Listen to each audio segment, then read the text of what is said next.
Who's that dungeon mon? It's Legally Distinct Electric Rodent.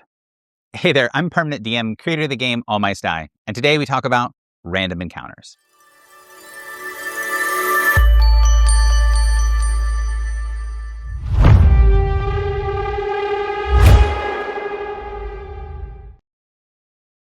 Many game masters have two problems using random encounters. The first is it makes the game feel more gamey and less real. The second is that it's a lot of work just to interrupt the flow of the plot for the players. The reason game masters feel like it makes the world feel less real and more like a game likely has to do with a misalignment of what a random encounter is in a TTRPG. Let's use Pokemon for an example of how many people think about random encounters. If you go into an area that has a 5% chance of electric rodent, you can walk through the grass with no signs of electric rodent and no aims other than to roll the digital dice and see what happens. And eventually, you will find your rodent.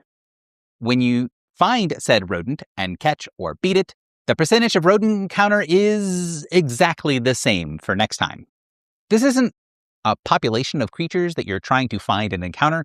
It's a 5% chance of encounter.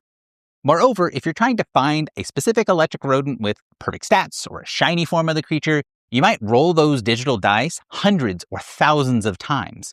If hunting down a specific one is your aim, in a 4-hour session of play, you might generate and resolve one random encounter every minute. The system put in place here needs to handle you generating hundreds of random encounters over a single session of play. If there was a population of things, especially the population represented by those other 95% of things you encounter, you catching or feigning all of them in rapid succession would be a plague to the area. It should have an impact on the world. But we all accept that it doesn't because those creatures do not exist until you encounter them, and if you don't catch them, they don't exist after the battle music ends. Does this make the system bad or wrong? Well, no. It accomplishes the task that it's trying to accomplish, giving the players a steady stream of encounters to train or hunt for specific creatures. The fact that they would be ecologically destroying the region they are training in isn't important to the core gameplay experience. We accept that a game will have these creatures enter stage left, exit stage right, and we don't need to worry about what's going on behind the scenes. Now, if you take those assumptions into a TTRPG where you encounter 2d6 bandits on the road, then you get that same unreal feeling.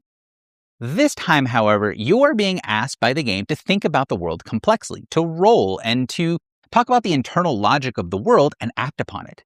Encountering bandits should mean there's a problem locally. Why are the bandits here, and what are they doing? If you defeat the bandits in the area, then there should be less bandits in the area. If you want people to think about your world complexly, these are critically important things to consider, and the idea that TTRPG bandits would have a static 5% encounter rate like our electric rodent makes the world feel hollow, and that would be the problem. So if you use random encounters like this, I agree, it's probably bad for your game. But just because we are using a tool that feels similar on a surface level doesn't mean it's actually the same tool. In TTRPGs, random encounters are a tool to make the area feel more real, to promote emergent play, and are specifically designed to allow your players to have an impact on the area, all things the other system sort of lacks or glosses over. Rather than having them spawn when encountered, you instead consider that the bandits are always there, and if you do not encounter them, well, then their patrol just doesn't overlap with your passage through the area. If you encounter a merchant caravan instead, the kindly driver might warn you of bandits in the area, because they are there even without rolling them on the encounter table. Chubby Funster has a great video on this concept, and I'll link it down below. But as soon as you get away from the idea of them being random spawns to random things that you encounter that are always there and exist in the area, you're on the right track. Random encounters as a tool is different from the Pokemon encounter tables because they're trying to accomplish a different task. You don't need hundreds of random encounter rolls ready to go for a 4-hour session of play. You only need a handful, if that. Then you have days or weeks before you need to change what is on those tables to reflect what the players have done in the area. If the bandits are no more, well, maybe that spot on the table is clear for a while. The area is safer, but no system can have a power vacuum forever. If the bandits aren't around, does something else move in? Now we are thinking about the world complexly. If we look at some of the old D&D tables, you'll see that the encounter rates of things change if you are in the woods and are traveling at night, or if you are taking it during the day. You can also take from these tables that the creatures themselves are more active and moving around at certain times. A creature with a 5% encounter rate during the day and a 20% encounter rate during the night is active at night and moving around, and that's telling you something about the area. But this doesn't work for everything. You don't want to use random encounters for every part of your game. Some things will just be where they are. Let's say the barbarian clans are meeting on March 15th for an all-day ceremony at the Altar of Elemental Air. If the players go there on that day, you aren't rolling a random encounter rate. Remember, they exist in the area, and the tool is to see whether their activities overlap with your activities, and we know that's going to be true. In this instance, the answer is always yes, no matter what, so the players will encounter them. Is the random encounter then useless here? Well, maybe, but maybe not. You might decide that there is an interesting moment for the players to see that makes sense or lines up with the player's arrival and just pick that as the time.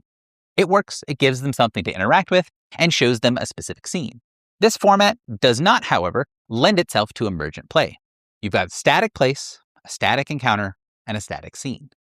If we want to lean into that other pillar where emergent play treats the game master like a player too who gets to react on the spot just like the players, we want to make a random encounter table for what is going on in the ritual when the players arrive. It doesn't have to be complex. You roll a d6. 1 to 2, and the ceremony is active and ongoing.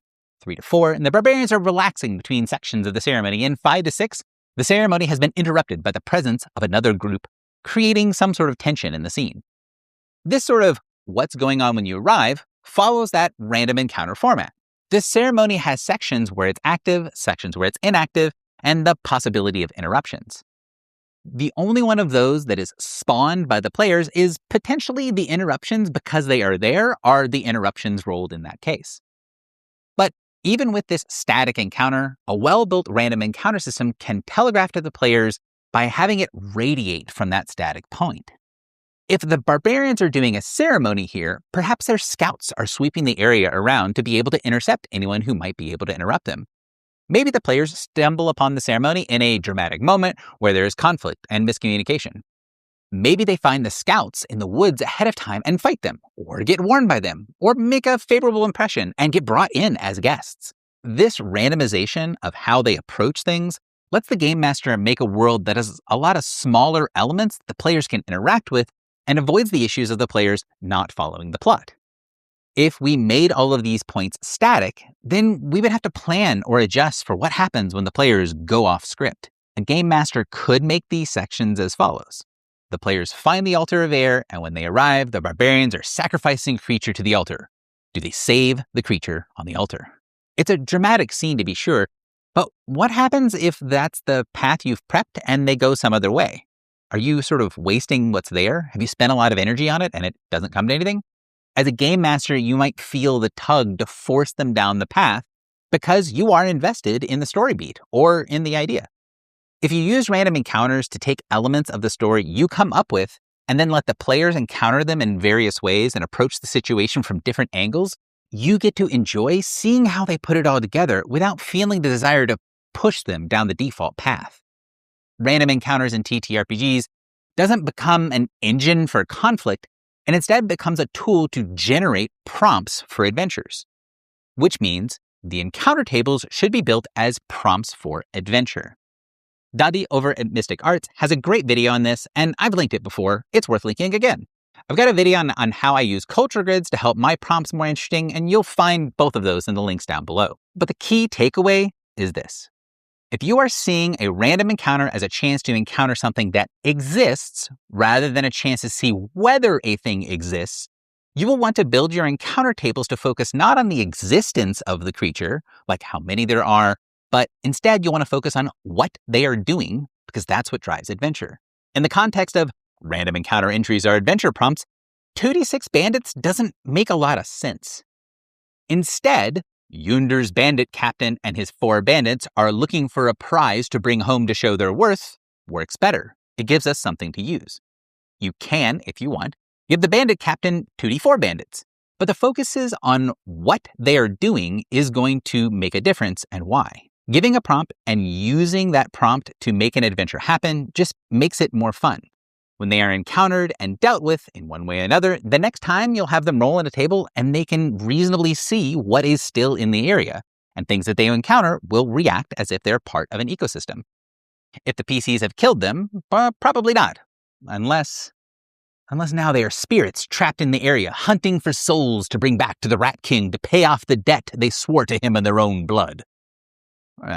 Build your encounter tables to be a chance to encounter cool prompts and story beats in the area, and let it change when the players interact with it. If you do all of that and still think random encounters are useless, comment down below and tell me why. I genuinely want to know. If you like what I'm doing here, like, subscribe, hit the bell button, and consider supporting me on Patreon if you want access to more cool stuff. My Wes Marches game, All My Sty, is launching on Kickstarter soon. So if you want to hear about that, there's a link in the description below, and you can keep the conversation by joining the Discord and keeping it going there. Because at the end of the day, Wes Marches is all about community. Until next time, thanks for watching.